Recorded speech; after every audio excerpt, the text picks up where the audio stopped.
Hey guys, so this morning I was reading the story of Balak and Balaam in the book of Numbers this morning, and it just really stood out to me how Balaam just kept asking God what he wanted, like if he wanted him to go or if he wanted him to stay. And I was just thinking, like, the first time God answered Balaam, God said no, he didn't want him to go. And that just reminded me of how so many times we know what God's answer is. We know God has told us no. We know God has told us not to do this thing or say this thing or go to this place or do this. And we just keep going back to God and asking, are you sure you really told me that? Like, are you sure about that? But like, when God says no, he means no. When God says something and we know it's God, he means what he says. So if it's a no, it's a no. And don't keep asking God.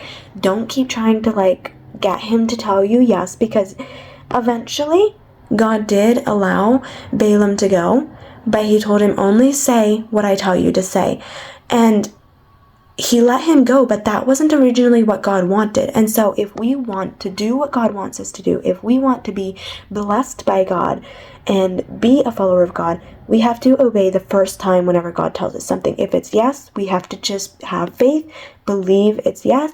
If it's no, we have to, in humility, accept that the answer was no and not keep asking God to change his answer for us, because God has a plan.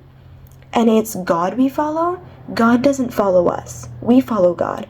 And so that's just like an idea that came to my mind, something I wanted to challenge us on, because I know that I do that too. Like, I know for certain that God has told me something, or in his word he's shown me that something just isn't right, but I keep asking him, God, are you sure that's wrong? Are you sure that's not what you want me to do?